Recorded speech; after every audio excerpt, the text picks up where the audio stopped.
Great. All right, welcome everybody to the Murray Amateur Radio Club. Tonight we are going to be talking about building a Go kit for AREDN mesh. So with no further ado, I'll jump right into it. First, what's a Go kit?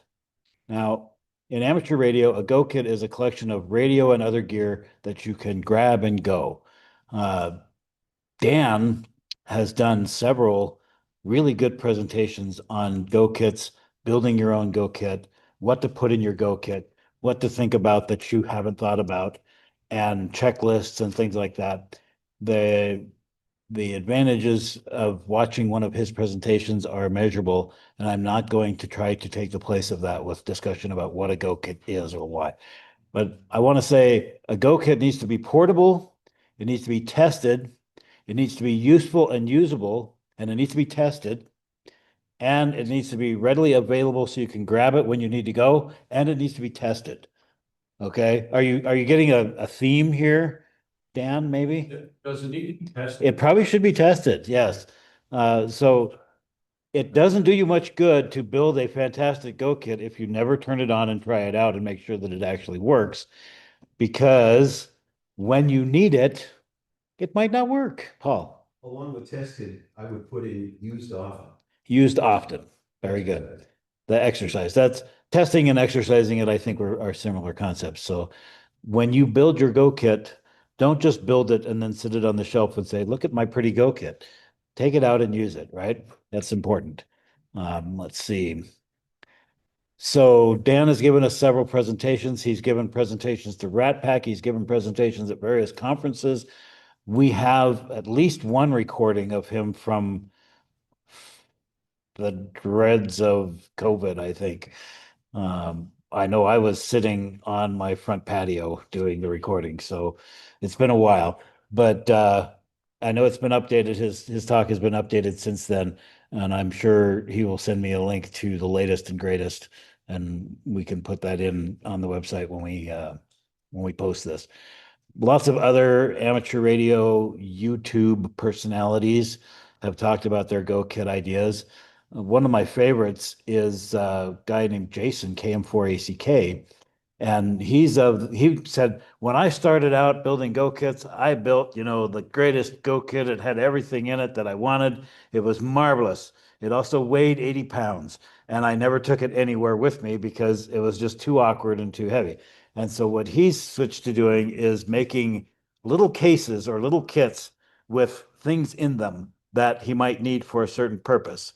So for example, he's got an HT kit that has a couple of HTs in it, some antennas, extra batteries, and some documentation for those HTs. So he has that. And then he's got a kit with cables and connectors and things like that in it. And so he's always got that available. And when he goes to do something, he pulls out his checklist and it says, what kind of operation am I going on? Take these components. And so he grabs those different little kits and throws them in a big bag. And that's his Go kit for that event. And I really like that idea, but I don't know. I'm still, this will be my first Go kit, and I'm still in the, I want to build the greatest and most amazing Go kit, right? But mine's going to have wheels on it. So should be able to drag it most places. Um, Lots of other YouTube people have talked about their Go kit ideas. There are tons of presentations and web pages about people's Go kits that they have built. And some of them even put them online for others to look at. I said ogle on the slide, but that's the same kind of thing. But we're going to talk about Go kits for a specific area of amateur radio revolving around AREDN and mesh networking. Okay. So a brief introduction to AREDN. If you guys are all sitting here, I think you all know what AREDN is, but for the sake of the recording, I'm going to go ahead and explain it a little bit. AREDN is the Amateur Radio Emergency Data Network, and it's a software or firmware build that runs on commodity wireless ISP hardware. So if you don't know what WISP is, it's Wireless Internet Service Provider. These are the people who try to sell you wireless internet for your home. They're very happy to do that. They're like, look, you don't need a cable or a fiber coming into your house. Just go wireless and everything will be fantastic as long as it never rains. And most of the time it works pretty well. They're pretty good about designing their network such that they actually continue to function. But there's a ton of hardware out there that is based on the OpenWRT software package, and you are able to flash your own firmware onto that hardware. So you buy a piece of hardware from one of these companies that makes it, and then you just throw away the software that they gave you and put the AREDN software on there. And the guys who are building the AREDN software are making sure that all this stuff actually works. Uh, there is equipment available from Ubiquity, Microtik, TP-Link, and GL.iNet, and then there's a few other ones that are out there. There's a build that actually runs on the x86, which people use for VMs. You can run an AREDN node in a VM, believe it or not. You can't do it in VirtualBox. I have tried, and VirtualBox does not have sufficient networking VLAN capability to make it usable. But you can run it in VMware, you can run it in Proxmox, you can run it in several different virtualization systems. I don't know that anybody's tried running it on Windows with hypervisor, but that would be an interesting experience to see, or experiment to see if that works. There's also a version that builds for the Open WRT1 device. Hang on a second. That probably shouldn't be happening. Let's see, how do I get rid of you? Yeah, but I got to get to it. Where's my cursor? Where is the cursor? It's still on this screen. There it is. Dismiss all. What happens when you run AREDN on a VM? Okay, let's back this up. Somehow I skipped a bunch of slides here. Okay. Brief introduction to AREDN. That's where we are. Okay. So AREDN provides a high-speed mesh network. And when we talk about high speed, we're talking about gigabits speed, right? We're talking about potentially very high speeds. It's running on Wi-Fi protocols. So whatever you can eke out of Wi-Fi, you can eke out of AREDN, maybe, sort of, kind of. It's a mesh network, which means it's self-healing and doesn't require any configuration to set it up. Once you have the software installed, if you turn your radio on within range of another one, they will discover each other, assuming they're on the same channel and network bandwidth, and happily form a network and start talking to each other. And so if you have a large network and you appear in the middle of it, you will become part of that network. And then if you disappear, you're no longer part of that network, and the traffic will route around where you used to be. So it's a very robust system. It's very resilient in the face of changes to the topography. The goal of the AREDN project is to provide high-speed data networking connectivity, not the services that run on the network. They want to provide the network itself. So if you think about the ISO stack, which I know that just went over everybody's head, but maybe not everybody. But if you think about the ISO stack, there's the physical layer, there's the data link layer, and there's the network layer. And that's about as far as AREDN goes. Okay.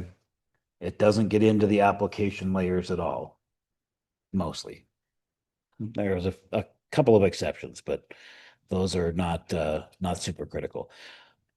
You can run other things on top of that network, just like you could run them on the internet. So you could run video, voice links, you could run VoIP phones, you can run email or WinLink, instant messaging, remote control of stuff. You can log into another machine over this network, just like you could on the internet. Okay. Yeah. Yes. Quick question about TP-Link. Yes. Does flashing it with AREDN firmware remove the Chineseness of it? Yes, terms? it does. Okay. It essentially completely replaces the operating system running on the Because device. I would suspect that that stuff is probably available at a discount reflecting its favor. Quite possibly. I got mine super cheap. They're less than $50 or maybe around $50. Yeah. But keep in mind, there's firmware that runs inside. There is chips, and I think that's all. There is base level stuff that it doesn't replace, but if you're running this on an AREDN network, it's not going to be able to get out to anything anyway, right? So unless your AREDN network is connected to the big eye. Connecting them. But you can flash. Yeah, but there's software that runs inside the chips themselves, and you can't change that. It's built into the chip, right? So there are some things that I'm not allowed to tell you about that I could tell you about that, but I can't because I'm still under an NDA for that. So I can tell you, they got multi-core ARM processors in there, an ARM processor running modem that can do anything. You know, now the chances of them being able to take advantage of that with all of the application stack replaced is probably greatly reduced. But theoretically, they still got a full on processor with their code running on it. yeah, so it's a consideration. I wouldn't worry too much about it. In general, the stuff that we're talking about doing is not going to be handling national security secrets or anything like that. So Well, there may be some PPI or something like if that. it's exposed to the internet, at some point, in theory, there's an error. Yeah, there's ways, but you can put a firewall between it and the actual internet and knock out most of those ways. If there's no way for them to get a do something now signal into the machine, then it's probably not going to send anything out. And you could detect something going out as well. I was So, thinking for that one. Video stuff's not encrypted in, Right. so I think that's a. Well, they'd have to, yeah, they'd have to be. Well, I will take it, this is a tangent, but go ahead. okay. We'll take that offline if you want. All right. So what's the network look like? Essentially, you would have some kind of base infrastructure where you might have deployed nodes in fixed locations that have a backbone set up so that they communicate with each other. And then you would also have connectivity to neighboring mesh networks coming from those, possibly via RF or possibly via IP tunnels. Well, there's a lot of IP tunneling going on right now. We would like to replace a lot of that with RF, but we need to have the appropriate backbone links in place first. So we're making progress. We're getting there. It is reliable, it's robust, and it's easy to use. You don't have to do a lot of mucking around as a user of the network services to know anything about what's going on. You bring the node up, you can access the network, and off you go. There's some base level of services that you want to have on the network, maybe VoIP servers, PBX or something like that. Or, we've talked about services that can run on AREDN before. There's a lot of different things that you could put on there. One thing that I would love to see on it is a WinLink post office. If you're familiar with the WinLink protocol, WinLink is a way to send email over RF, and it's a 3-tiered architecture with you have a client, you have what they call the RMS, and then you have the CMS. So the RMS is the remote message server, and the CMS is the central message store. And so when you and a client make a connection over RF to an RMS, it makes a connection over the internet to the CMS and pushes all of your files and pulls them from the CMS. And there are several CMS nodes in a structure that they communicate with each other and keep that stuff shared across all of them. So it doesn't matter which RMS you hit, doesn't matter which CMS node you hit, you can get access to your stuff. That's great until the internet goes down, right? And so in that case,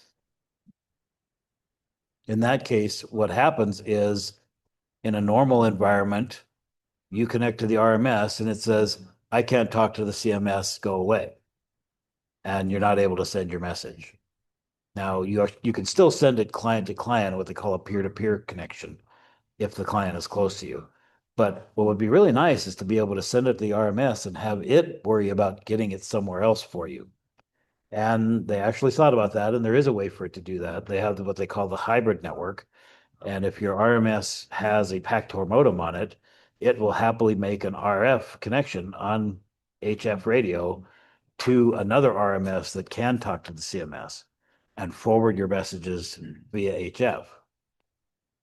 There is also a facility, what they call a RMS post office or WinLink post office, where you register with the CMS that you're using a specific RMS as your primary. You can register up to 3, but you're registering a specific RMS machine that you can reach as your primary.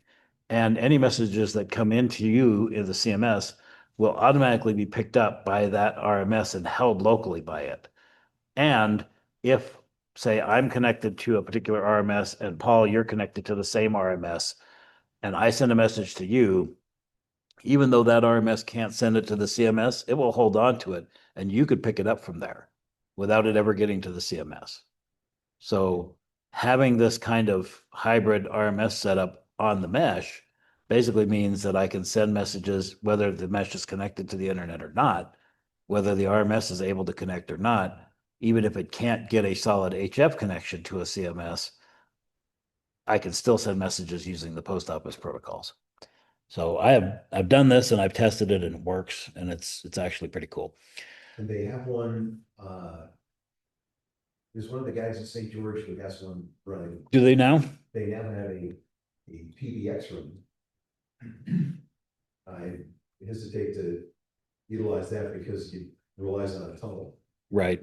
but yeah, they're getting some of these things tested out. So Paul says the group down in St. George has a WinLink post office running down there, and they have a voice over IP PBX system. I assume it's asterisk or asterisk based. Free PBX running. Free PBX. Yeah, that's asterisk based. Issue server. They would not be on the actual AREDN hardware itself, the radio nodes themselves. It would be on a server connected to that node, right? So it's a case of, again, the AREDN stuff is providing the network, and then the applications that you run on top of it are connecting through that, okay? And you also need some way for users to join the mesh. So once you've got this mesh network in place with your backbone links and all your infrastructure in place, you want anybody to be able to come up and join that network. And whether that's an amateur sitting at home or if it's somebody being deployed to a specific place or something like that, if the infrastructure is in place, then they can join that network wherever they happen to be. And that's a great way to provide services that require large amounts of data being moved very quickly in remote locations that don't necessarily have any other connectivity at the time. All right, so what needs to go into an AREDN Go kit? What needs to go?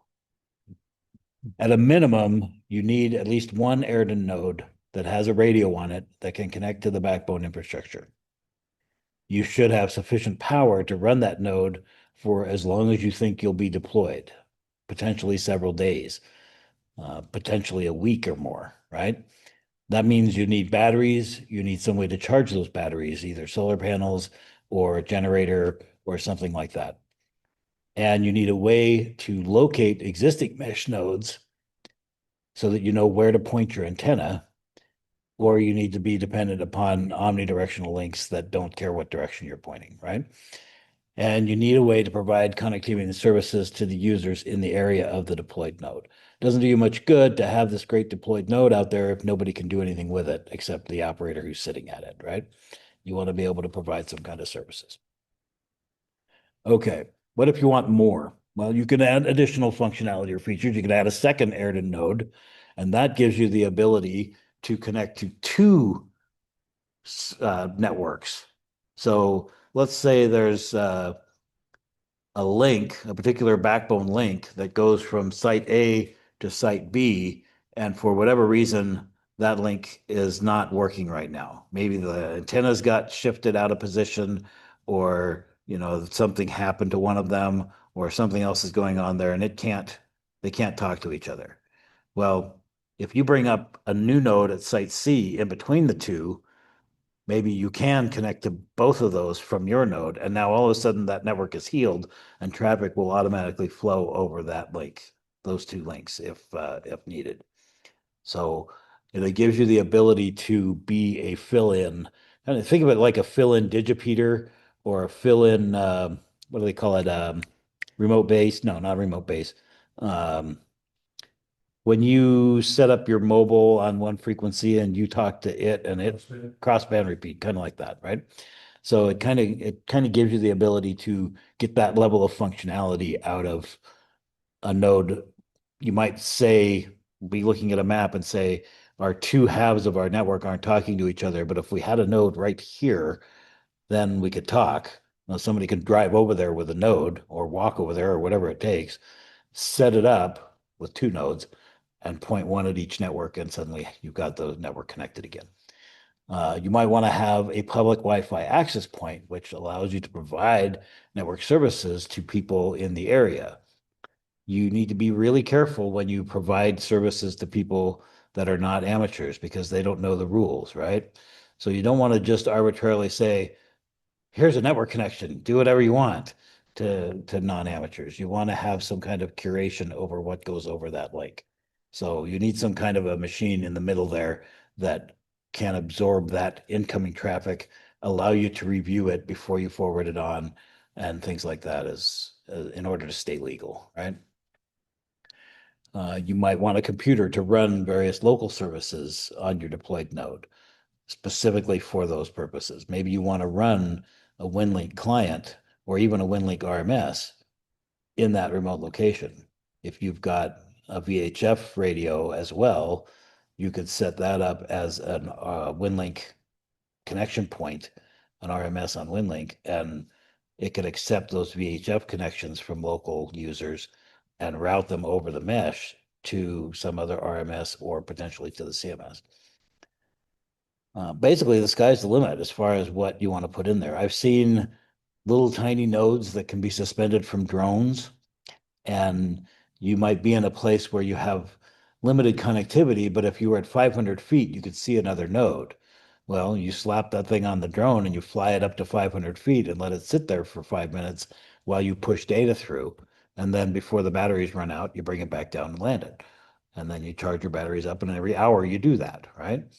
So that's a potential. I've seen nodes hanging from balloons, like a weather balloon. A weather balloon can carry a few pounds worth of stuff. I think the largest ones could carry up to like 1,000 pounds. Obviously, you're not going to be trying to put 1,000 pounds into there, but Like you've seen actual AREDN node or? I've seen like mesh nest? an actual AREDN node that they did this with. You do have to use an omnidirectional antenna, obviously, because there's no control over where it's pointing. But yeah, I mean, there's a lot of things you can do. So I got a few case studies here. Case study number one is a simple Go kit. Basically, I've got a MikroTik SXT-SQ node and some way to mount it, some kind of mast to put it on. I've got an Ethernet cable that goes from that node to where I'm sitting. I've got some kind of power that I can get to it. Most AREDN compatible equipment wants 24 volts, but we've seen it run, a lot of these run with as little as 10 volts. That's a little scary to try to do it at 10 volts. I would be more tempted to put some kind of boost converter in between to get the signal up to 24 volts or close to it. Paul's got a comment. I can see it almost flying out of his mouth. Make sure that either you don't need an RFI quiet environment, or that you embedded your switch mode power converter to know that it won't trash the receive on the radio. Yeah. Paul points out that a lot of those boost converters are noisy RF wise. So you need to be aware of that, and you don't want to use something that you haven't tested. There's that word again, tested, that you haven't tested to make sure it's not going to cause unwanted RF interference to your AREDN node or your other nodes, right? I mean, it could affect your HT, it could affect your HF radio if you're using one. It could affect a lot of different things. So be aware of that. If you do want to run a 12-volt system, if you run lithium iron phosphate, which only gets down to 12.0 just before it dies, you can make sure you still have 10 or more at the dish. The MikroTik equipment specifies it's capable As low as 10, yeah. You've got to keep in mind too that depending on how long your Ethernet cable is, that affects the voltage. You might be putting 12 or 13 volts in at one end of that Ethernet cable, but if it's 80 feet long, you might only be getting 10 out the other side, right? So be aware of that. If you're carrying an 80-foot mast in your go kit, I'm impressed. You never know what people have, right, Russ?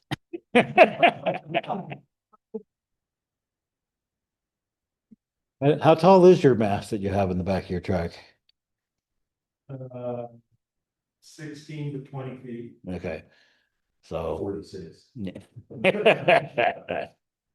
you've got one of those wheeled trailers with the crank up tower on it, where you stand the tower up and crank it up 80 feet in the air. Digress, because I can't use all of those poles with the hitch adapter, so I can go to 35. So you can get another 5 feet out of them, right? Yeah, okay. So, but I mean, those are options, right? You may want to decide how long of an Ethernet cable you want to buy because you don't want to risk your power being sapped by the length of the cable. And you need, I shoot 120 volts up. and you're all good, right? Yeah, just a puff of smoke, just a puff of smoke at the top of the pole, and then it's whatever. You could. And then you possibly want something to plug into that network, right? Either a PC or a switch or an access point or a phone or camera or something like that. Maybe another node, a second node. Your kit could be two nodes and you just directly connect them together. And as long as you can supply power to both of them, now that's a viable node to node link. Also, some of the Ubiquity hardware that we've got floating around has two radios on it. So you can use one radio for the mesh side and one radio for a local LAN as a local LAN hotspot. And that way you don't need to plug into the Ethernet cable. That's just for carrying power. You access everything through Wi-Fi from your device. So if you've got a tablet or your phone, you don't need to carry a separate VoIP phone. You can run a VoIP phone app on your phone. Lots of different options there. Case study 2 is the multi-purpose setup. This is the one that I'm building right now. 2 or more MikroTik SXTSQ units so that you can do that directional linking. TP-Link, I've got a TP-Link EAP 110 access point that I'm going to run as just a regular Wi-Fi device, not an AREDN device. And what I'm doing with that is I will run 2 SSIDs on there, one VLAN for public access and one for AREDN access. And that way, with my devices, I can connect to the AREDN side of that, and other hams can do that. But the public side will be also available, and people that would be able to come in, they'll only be able to access the resources that I specify for them. Then I've got the MikroTik PowerBox switch, which is an amazing little device. It's got 5 Ethernet jacks on it. If you pump 24 volts of PoE into this thing, it will give you 24 volt PoE out on all 4 of those. And it's a switch as well. So a switch where you can control what VLAN is on what port. Is that the white thing? Yeah, By the way, I've got 4 of those. you got 4 of those. Yeah, They're pretty sweet, aren't they? yeah. They're nice little gadgets. At least 3 of them I expect to be accessed on my needs. So if you decide to go that way, shoot me an email. Then I've got a mini PC and a monitor, keyboard, and mouse associated with that. And one of the things that I looked for specifically was a PC that would run on 12 volt input power, so that as I'm bringing this power in from a battery pack, I can run everything out of this setup off of 12 volt power.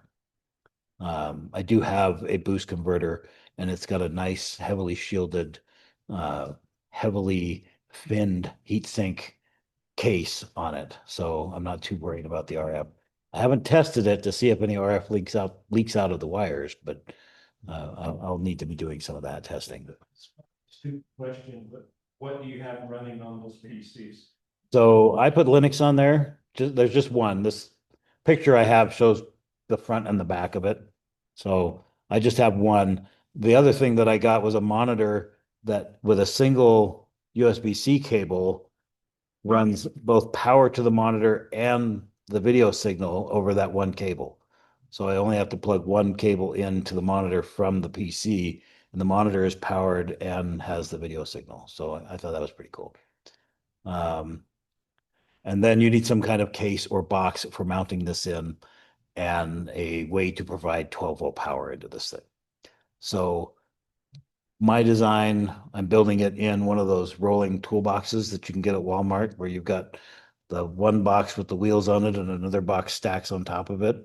And so the bottom box is going to have the batteries and all the equipment to charge the batteries and control the batteries, the solar power inputs and all of that stuff. And then the second box is going to have the computer and the monitor, storage for the devices, and potentially the cables and anything else that I need. So Okay, Ryan. what's that? Okay, Ryan. Did Ryan have something like this? It's more watch than go. Ah, yeah, well, I mean, it's got wheels on the bottom and handles. This requires an F-450. Well, I thought that was what you had, your trailer, right? Yeah, so, but that's basically my plan, is to put this all together and then develop the software that's going to run on the PC side to manage the client accesses for non-hams and things like that. So when I develop that software, it will be released to, I'm not going to say the public domain, but it will be released on an open source free license. So case study 3, an aerial node. So this has got to be a really lightweight node. The one guy that I looked at, he took a Ubiquity power beam and took all the plastic off of it, and he just has the module, and he took there's like a little antenna on there. He cut that off and wired in a connector that he can connect an external, um, like a omnidirectional antenna onto it. And he's got it hanging from a drone, but the whole package weighs less than a pound. And if you've got a big enough drone, it can easily carry that for a half an hour or so. Um, and because it's the power beam that he's using, it's got the second radio already. So you don't have to have a cable that goes from your node to the ground, right? Or you use an RF link for that as well. So pretty cool. Uh, Obviously, lighter is better for the battery, because if you're putting this up in the air, you want it as light as possible. And then you need some kind of balloon or drone that can hold it. No wired connections to the ground. That's important for a couple of reasons. The first reason is wire is heavy.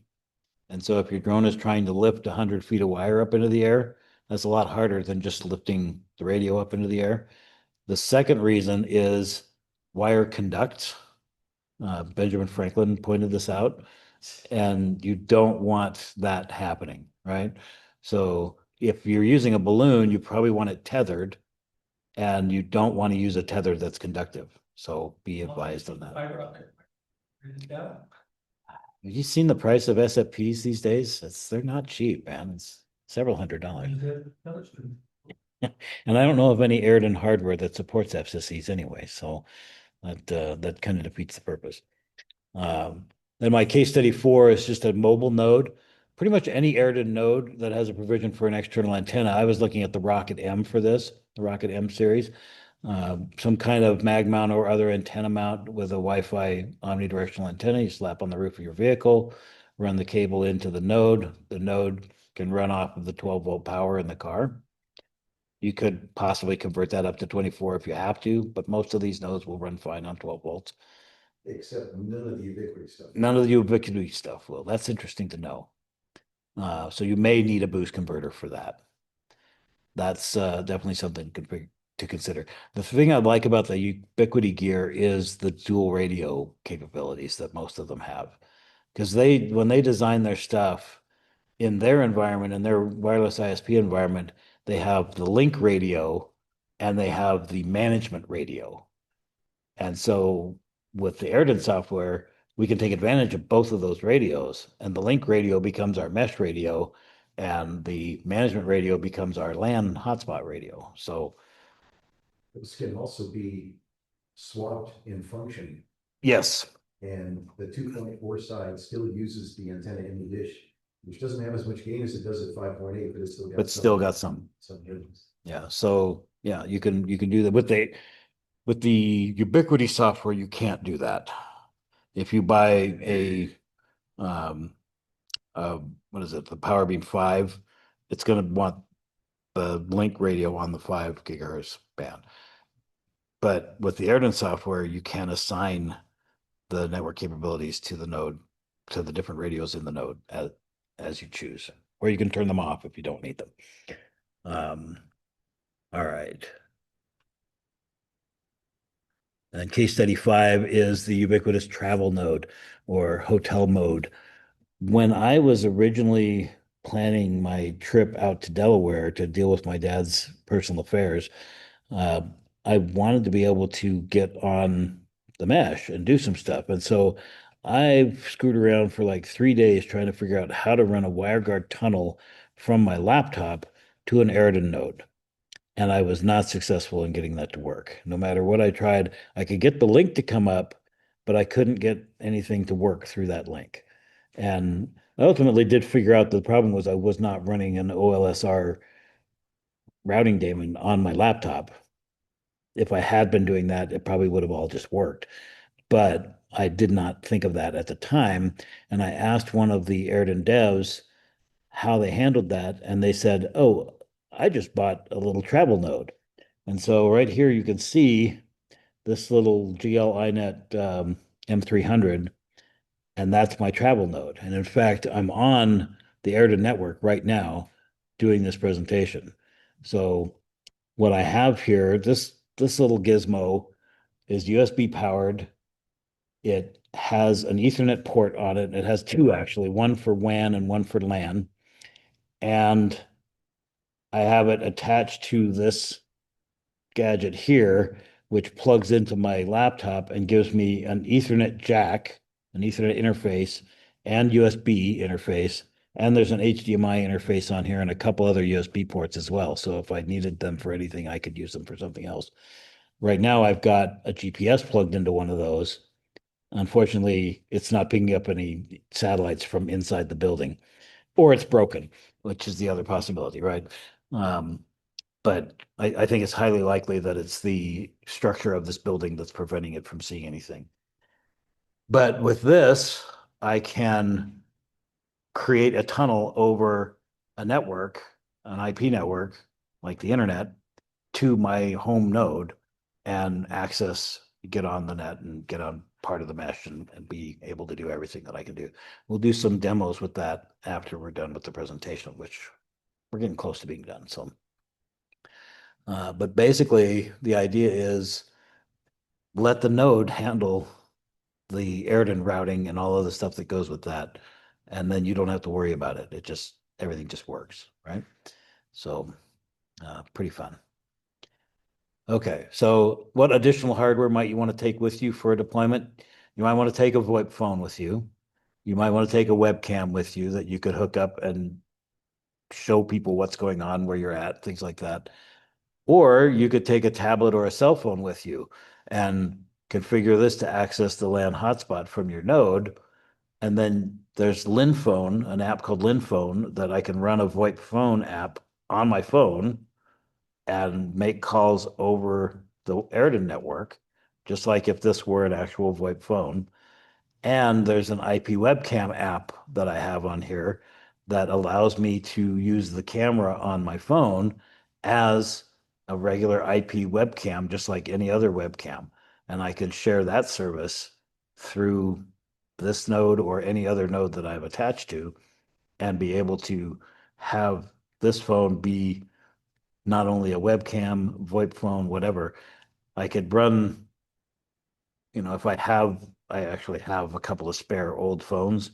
I could take one of those and make it do that. It's never going to be on the cellular network, but I don't care because it's on the internet network. And I could put that functionality on those. I don't know if there are similar things for Apple devices. I assume that there are. Somebody's shaking his head in the back. But If you take that approach, plan battery capacity accordingly. yes, Especially if your phone is 5 years old and yes, and the battery isn't great, right? Yeah, yeah. So, of course, if your phone's old enough, it might have a replaceable battery. and you can just pop that battery out and shove a new one in, right? So, but yeah, there's a lot of things you can do with that capability. The functionality in a device like this is amazing. There's data storage in here. There's a camera. There's a speaker, microphone, a great display that I can see pictures or video on. There's a very rapid or fast computer in here that I can do stuff with. It's just amazing that we take this for granted now. If you had had this technology 50 years ago, where would we be now? It always amazes me. Addicted. I thought we were already. Anyway, you might want to bring a portable mast for mounting the mesh nodes on or something like that. I actually have one that I bought. It's a speaker stand, and it's a pretty beefy tripod that folds up into a package about this big and about that big around.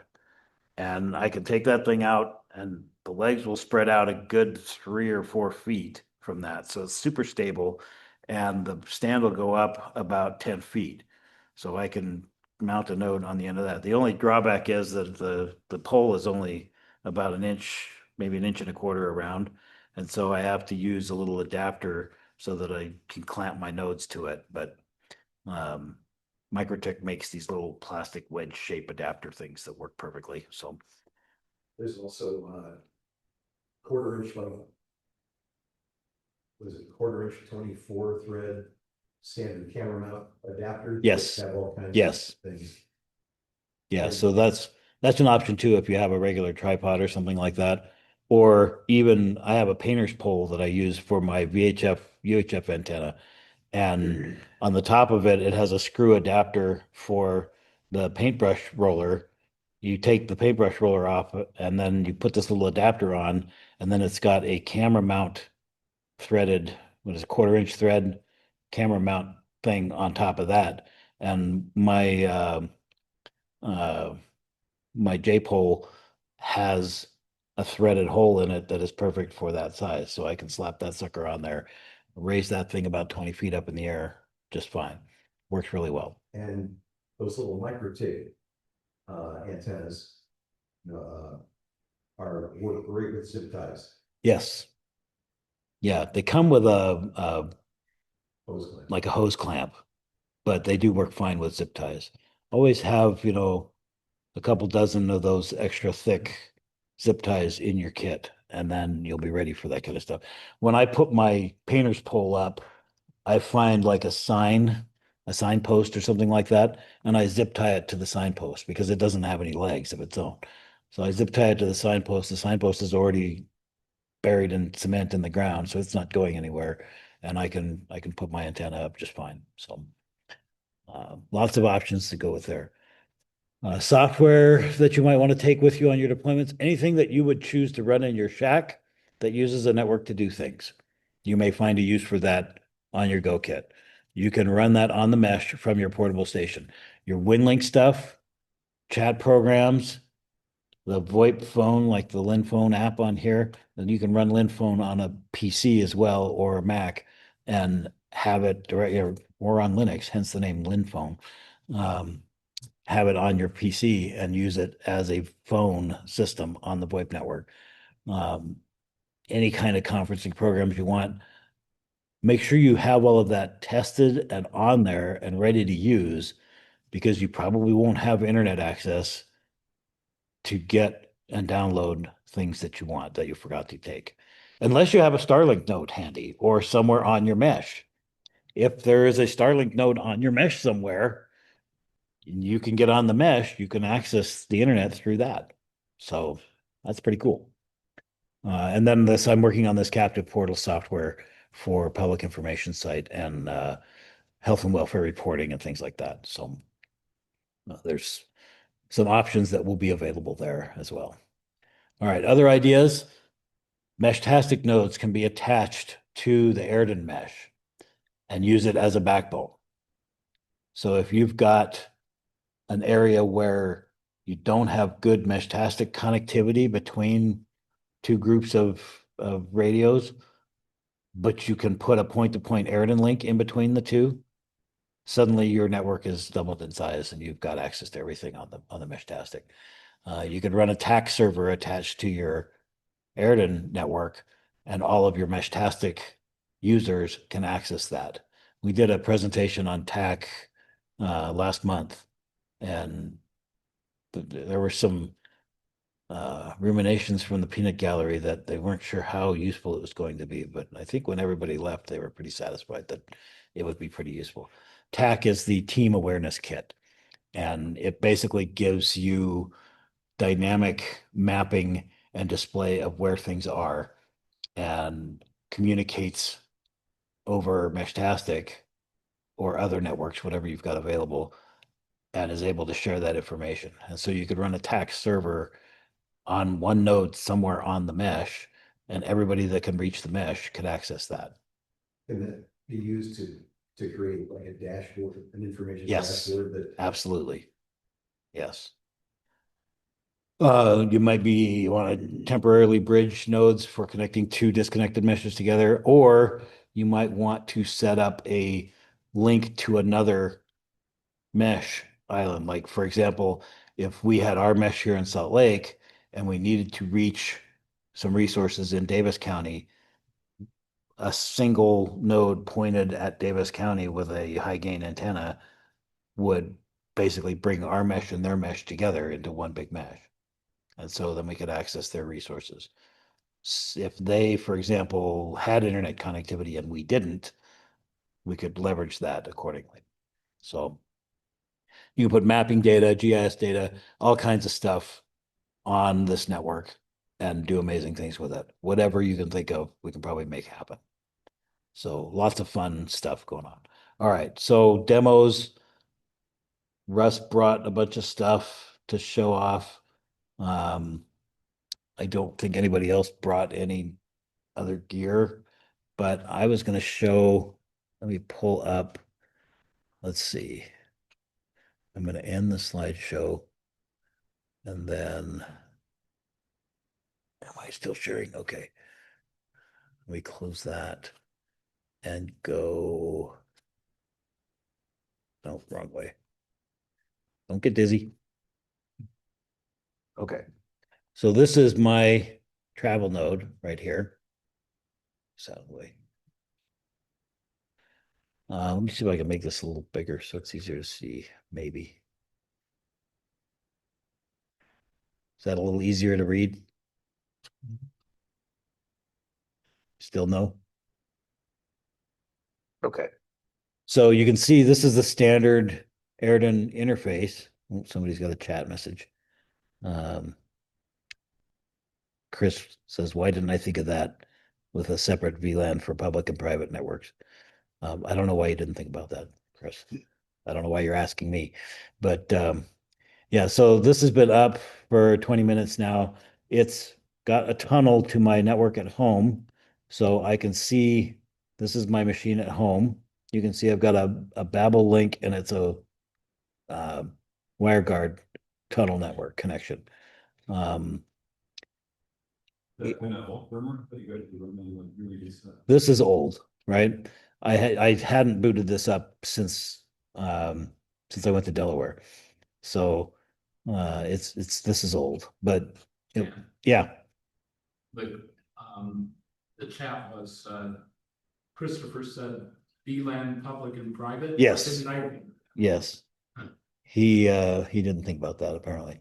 Okay, so this one is my machine at home, and you can see here that I've got a DTD connection to this node, and then I've got a tunnel connection to AC7BA SAM's node, and then I've got my travel router tunnel connection to that, and then I've got a tunnel connection from Jeff's node to me. So now he's on the network as well. And if we bring up the world map, well, let's see. Let me cancel that. If we bring up the world map, Sam's now through wireless. not Sam's, but I can hit Chris's. I'll show you that in a second. Wireless? Yes. Chris is pretty close to this. Is the only wireless or Wi-Fi link in the Salt Lake Valley that I'm aware of. That's up right now. Where did he put it? His is on a pole and mine is strapped to the swing set in my backyard. Those two orange tops there. Yeah. See the hard orange line between them? Yeah. Yeah, that's the wireless or the wireless link. Yeah. What's the distance? It's not very far. It's like half a block.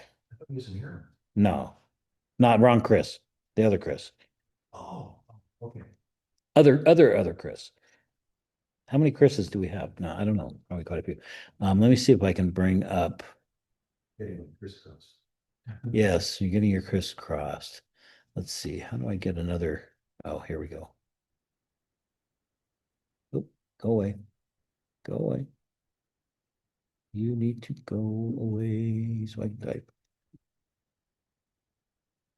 So let's bring up the world map. So this is what we're actively connected to right now. And the dashed lines are all tunnel connections. Okay. So as you can see, we're pretty dependent on tunnel connections. But if we can get into Salt Lake, there you can see there's a few machines that have radios. And if we go right down in here, you will note that from my house, I've got this is my LDF5, and it's pointed directly at Chris's house without a dish. So it's just the feed horn itself is pointed at his house because he's close enough that that works just fine. And then he's got an LHG5, yeah, about a 1.5 foot dish mounted on, looks like a flagpole on his roof. And so we have an actual RF link here. Now he also has a tunnel to Sam's node, and I have a tunnel to Sam's node. And then this is the tunnel from Jeff. Now this isn't showing up yet because they only crawl the network 4 times a day. And it hasn't been up long enough for them to have seen it and put it on the map. But if I left it online all night, it would show up here at the fire station. Line a little bit to the west there. Those two guys there. Yeah. These are Russ's But why nodes. they're showing that far apart, I don't know, because they're actually that far apart, literally. It depends on what you put in for the location. It's like if you look at Sam's, let me zoom in Yeah, here. this, so, His show up like one on one end of his house and one on the other end. And if you look at mine, you can see this node here is actually probably about here on my swing set in the backyard. Nobody swings on that swing set anymore. My youngest is 26 years old. He hasn't been on a swing set in a long time. And the grandkids live in Las Vegas, so I don't have to worry about that either. But this node is actually probably about here, and then actually I take that back. This how does this set up? This is my HAP, and it's actually about here. This is my light beam, which is actually sitting over here in the corner of my family room with my VoIP phone attached to it. And then this is my LDF5, which is out here in the backyard. I have a bunch of trees around my house. So I initially thought, well, I'll put it on the roof. I can't see anything but trees from the roof. But by going down into the yard, I can just see over my brick fence and be pointed in the general direction of Chris's stuff. And so he's got, do you have GPSs attached to your devices? I don't, I've manually put in the locations. Yeah, I've got GPSs on both of mine, and that's why I find it strange that, That it's putting them in the wrong place. yeah. Well, I think it does that on purpose, because if it showed them all where they really are, they'd be all on top of each other. It's like, here's Chris's nodes. He's got the 2 LHGs, and this is his HAP that's running with no RF right now. And you can see he's got a couple of tunnel connections open, and then my connection. It doesn't show DTD connections. And I've raised that as an issue with the map guys that, it'd be nice if DTD connections actually showed up. So maybe we'll get that added at some point. But yeah, you're looking at this and you think, why are these three nodes sitting out here not talking to each other? Well, they're really talking to each other because they're co-located and they're on a direct connection, but that's not the way the map shows it. But yeah, so this is the Salt Lake Valley as it stands right now. Lehigh's got a bunch of stuff, but it's not talking to anybody else other than itself. So they don't have any tunnel connections open for like they got a node over here on Lake Mountain. They've got some other stuff going on, and for whatever reason, they haven't kept up with that stuff. Then the Davis County guys, they don't really have anything showing up. I know they've got a node on Antelope Island, and I know they've got some other stuff around this area. It's not showing up on here because they're not tunneled into the main network. House needs any feeling for how many more there are than what's on double or triple or. Well, you gotta keep in mind, the only ones that are gonna show up on this map are the ones that are reachable from the crawler, which if it's not tunneled into it, it's not gonna show up on this, even though they might have a huge infrastructure there, right? You had a question. I know. Your node is up here, this one? Awesome. So it was last crawled at noon today, so I assume they'll be crawling again at they said 4 times a day, so I would have thought it would have fired at 6, but maybe it didn't see you then. But yeah, so if we look out, Probably takes some time. Carl. it does. It takes a little time. But if you look out, there's some havens of AREDN-ness happening. This looks like Boise. Yep. A lot of stuff going on in Boise. A lot of RF links happening in Boise. That's kind of cool to see. This is that Willamette Valley guy, those guys up there in Oregon. Willamette. Yeah. Okay. However you say it. They've got a ton of stuff. I read about Out this there. online, They have Yeah. 318 nodes of. Yeah. uh, And they're complaining because they can't keep them all up to date because they keep coming out with new versions, right? And then you've got the LA guys down here. See, that's San Francisco, right? Yeah. San Francisco, Bay Area, and then the LA guys down here. They've actually still got some 3.4 gigahertz links, which I know we don't have privileges on that network on that band anymore. So Part of it. maybe part of it.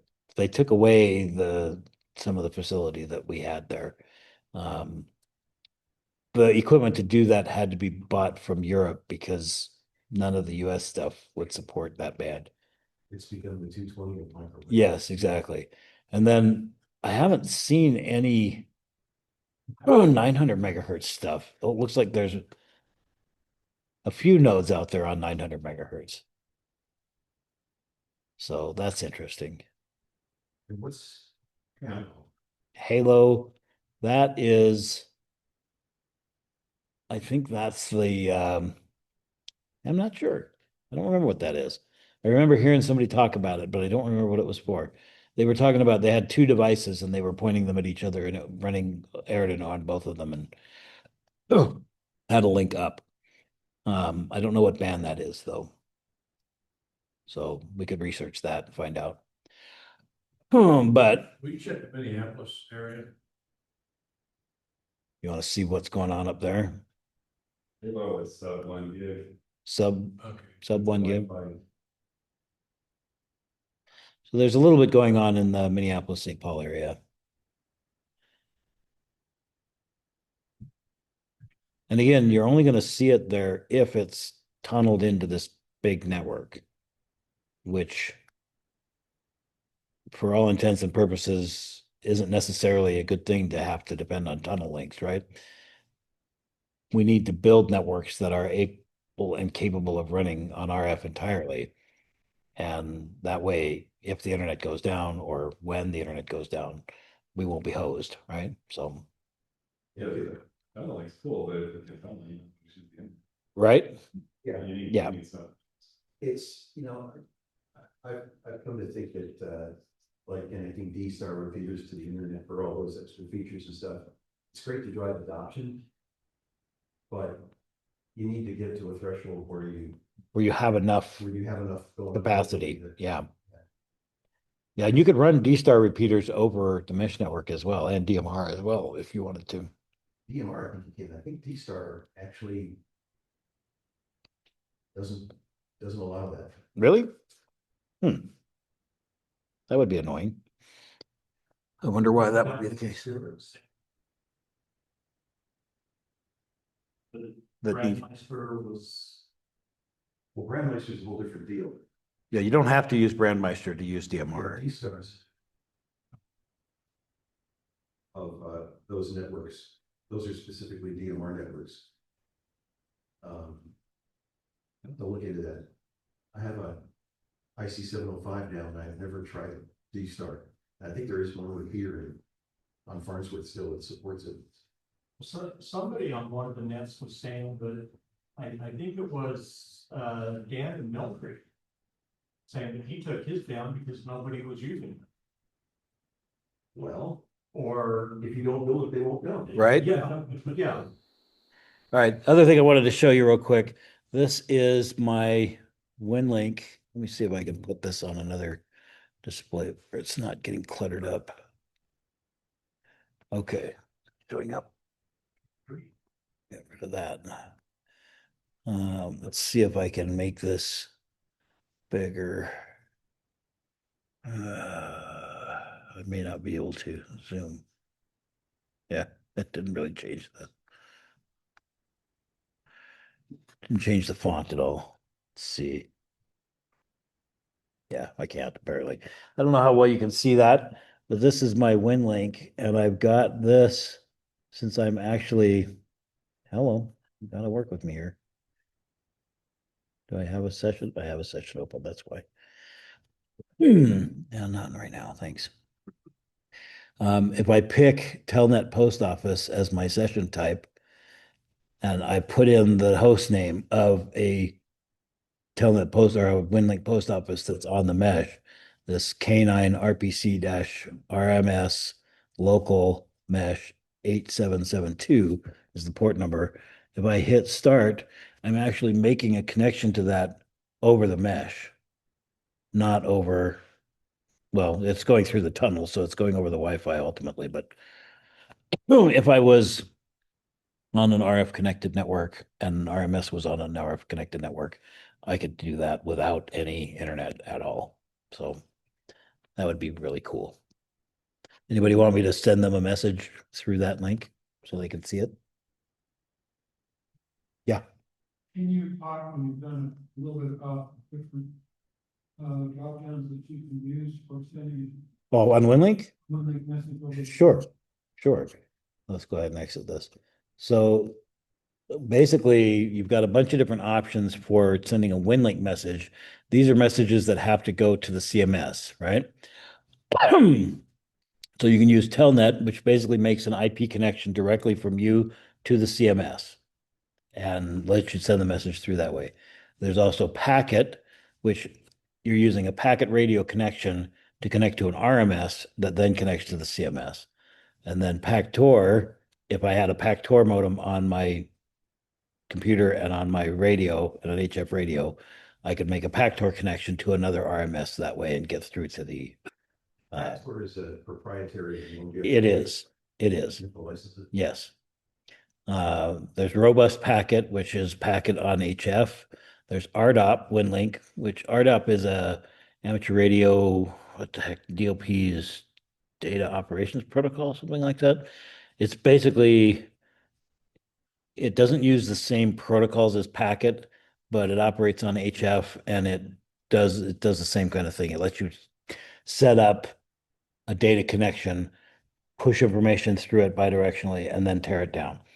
So Peter LaRue, I can't remember his call sign offhand. He worked with us in Pony Express. He lives in the Ely area. Has become the primary developer of RDOT. And they're getting to the point where on HF it's starting to get competitive to Vera. Oh, really? Throughput. Yeah. Nice. I'm glad to hear that people are still working on it. That's good to know. Stuff works with like a regular. Yes. Use that for- Yes. Yep. And then there's VAR HF and VAR FM, which uses the VAR protocols on either HF or FM. And then there's also a facility to connect to an Iridium Go network. So if you've got an Iridium phone, the Iridium phones have a data connection on them. It's pretty low bandwidth, but you can plug that into your computer and use WinLink to send a message over the Iridium satellite network. Then these are the peer-to-peer connection methods. And again, there's packet, Packdoor, robust packet, RDOP, VAR HF, VAR FM, and then Telnet peer-to-peer. So you could use that on an AREDN network if you had two WinLink clients and you made an arrangement for one of them to accept incoming connections, and then you could do peer-to-peer directly over the mesh network from one to the other without going through an RMS or the CMS and send messages back and forth. And then these ones are the radio only protocols. There's Packtor, VAR HF, VAR FM, and Telnet radio only. And basically what these do is they tell the systems along the way, the RMS that you're connecting to, not to do an internet connection to the CMS, but to do it locally, to do it using only RF protocols. And then the last one is the Telnet post office. And that's the one that I was just using a minute ago, where that machine could be designated as my post office, and messages that are sitting in the CMS for me are also sitting on that machine.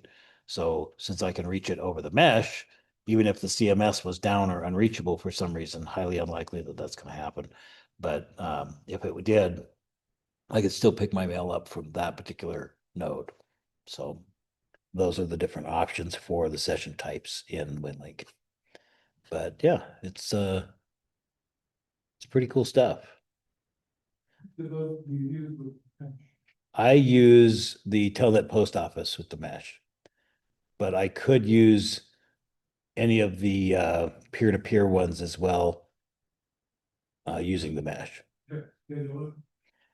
You'd have to know that the machine is ready to accept a connection. So I could run, if I'm running an RMS, I can have it sitting there ready to always accept a connection, right?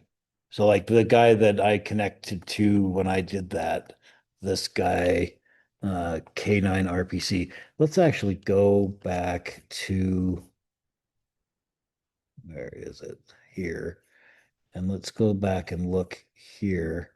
So one of the things you can do from here is you can see what is out there on the network. Let's see if this is going to work. Okay, so these are all the things that I can reach, including the services that they are providing on the whole network that I can reach via either Babel or OLSR right now. They're all so we can see what they are. Well, what do you want to see? We'll start at the top. There's a lot of cameras out there. Yeah, so this guy, what was the one that I was just using? It was K9 RPC. So let's find him in there.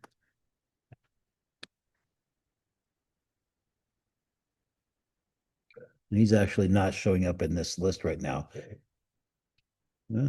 On the left there, right about next to me. Is it not showing up? That's K9 RPC. Okay.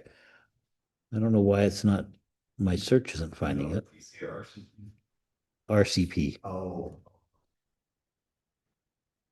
Was that who it was? Let's see. K9 RPC is what it says here. Yeah. Well, let's look at this guy, for example, this K9 RCP guy. He's running a map cache, a PBX, an RMS server, an all-star repeater, and some kind of other server. And he's got a WinLink link here, K9 RCP-RMS, and he's got a situational awareness map, and he's got a file server and ham radio TV. Well, that's different. That's this guy. Let's click on situational awareness map and see what we actually get. So presumably these things do something or mean something. PGE power outage. That's helpful to know. They've got an awful lot of them. What's this one? Smoke investigation. That's presumably from the fire And department. that's probably from WinLink situation reports. Probably. Field situation. Yes, quite possibly. Sorry, that's really jumpy. Um, power outage. Power outage. What's this one? Medical emergency. Shows what units are actually deployed. AMR 122 for transport, E62 and E69. And where's it coming from? Somebody is putting this information into this system. You go in through WinLink and fill out a field situation report. Oh, And you can tell them all sorts of stuff.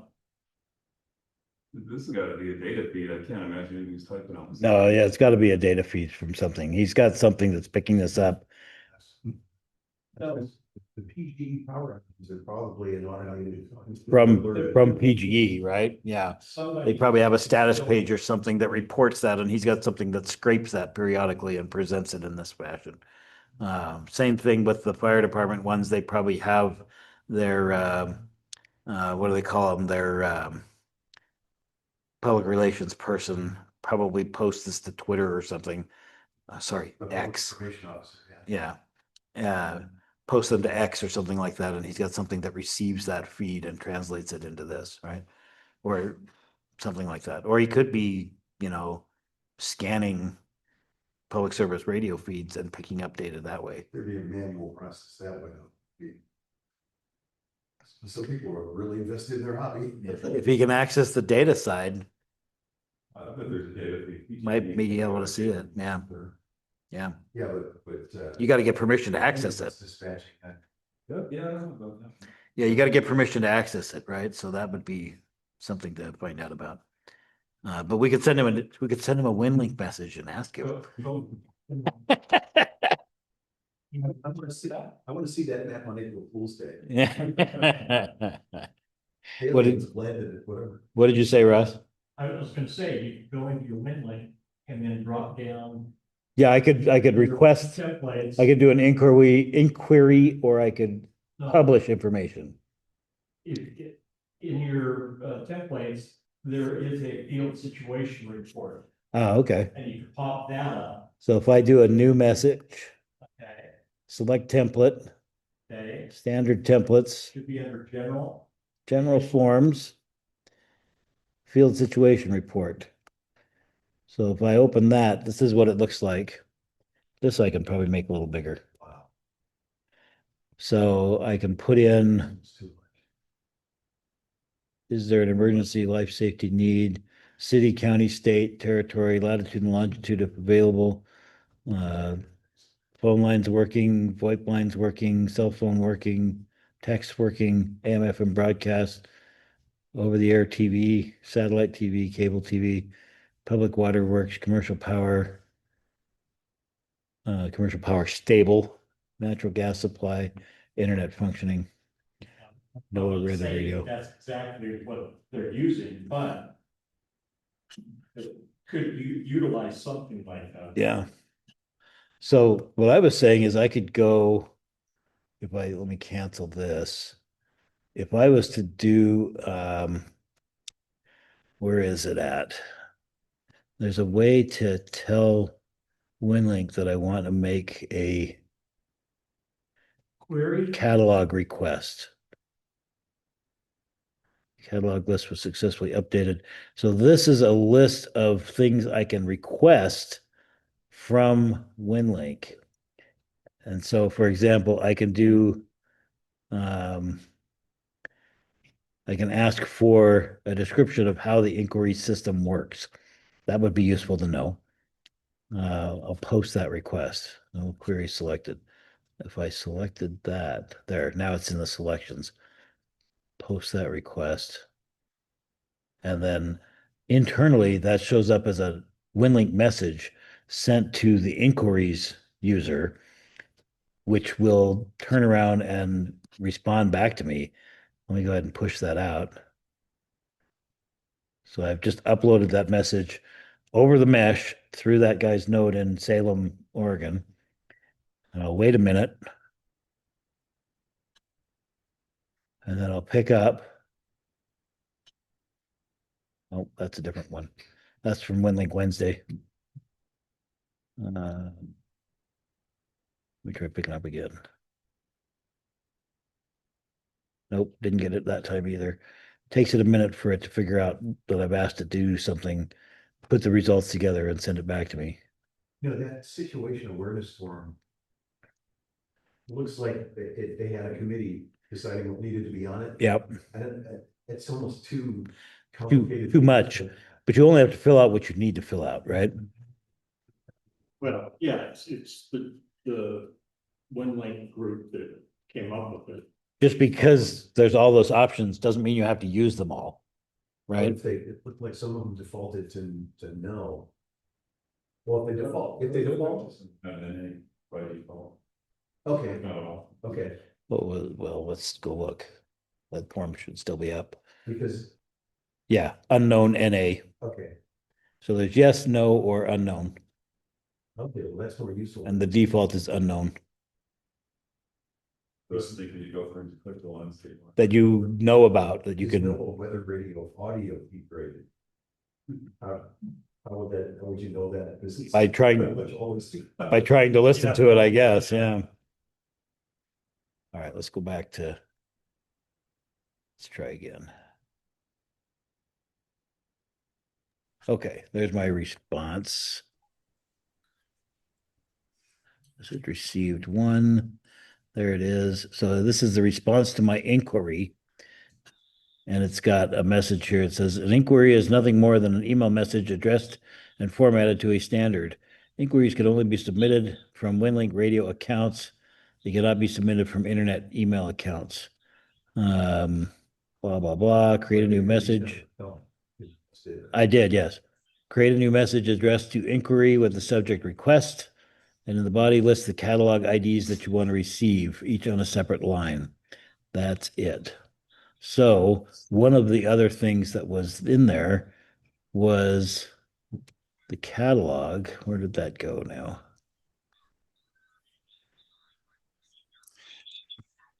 Dan, I'm just going to say good night to everybody. All right. Thanks, Dave. We appreciate you joining us. You're welcome. Let's see. Where was that? I didn't notice if there was an option to declutter that map. I think it was in here. Select templates, attachments. Or I saw you click something about a catalog and it said that they. Yeah, I was looking for the catalog. What was that? I thought it was under settings.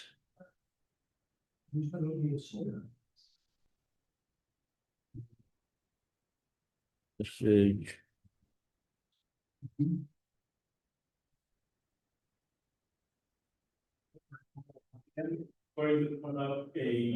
I don't know. I'll have to find it. We'll do another presentation on WinLink again later.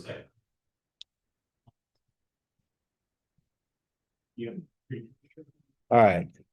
I'm going to wrap it up, guys. I'm going to stop the recording and then I'll cancel the Zoom here. So thanks everybody for joining us. We stop the share and